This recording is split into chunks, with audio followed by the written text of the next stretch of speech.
Hello friends, welcome to my Shali's recipes. இன்னைக்கு நம்ம ஷாலிஸ் ரெசிபீஸில் பார்க்க போகிற ஒரு ரெசிபி பார்த்தீங்கன்னா எல்லாருக்கும் பிடிச்ச சாம்பார் ரைஸ் தான் பார்க்க போகிறோம். இன்னைக்கு நம்ம ஒரு டிஃப்ரெண்ட்டாக ஒரு அரிசியை வச்சு பண்ண போகிறோம்.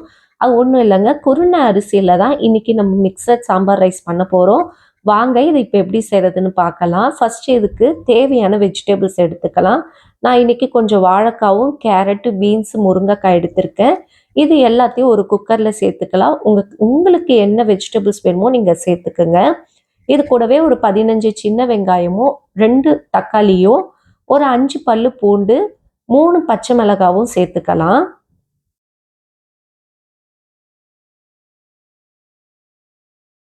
இப்போ இது கூடவே ஒரு 3 டேபிள் ஸ்பூன் அளவுக்கு மிளகாய் தூள் சேர்த்துக்கலாம். மிளகாய் தூள் வேண்டாம்னா நீங்கள் சாம்பார் பொடி கூட சேர்த்துக்கலாம். இப்போ இதுலேயே 1/2 டீஸ்பூன் அளவுக்கு மஞ்சள் தூளும் தேவையான அளவுக்கு உப்பு சேர்த்துக்குங்க. இதில் ஒரு சின்ன சைஸ் புளியை வந்து கரைச்சி வச்சுருக்கேன். அந்த புளி தண்ணியும் இதில் சேர்த்துக்கலாம். கொஞ்சமாக கருவேப்பிலையும் சேர்த்துக்குங்க.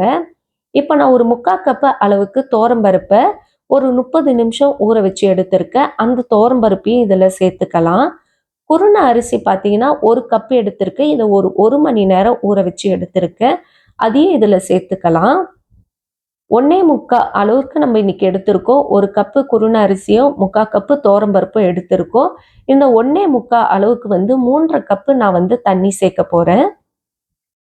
இது கொஞ்சம் பொங்கி வராமல் இருக்கிறதுக்கு நம்ம ஒரு 2 டீஸ்பூன் அளவுக்கு ஆயில் சேர்த்துக்கலாம்.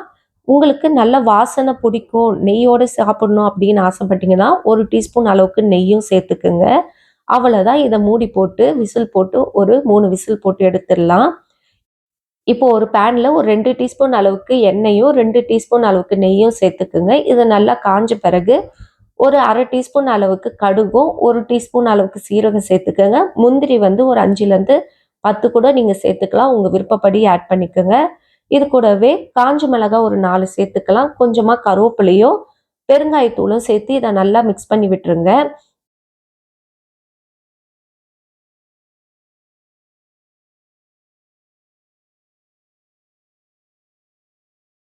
இப்போ பாருங்க, நம்ம குக்கர் ஓப்பன் பண்ணி பார்க்கலாம்.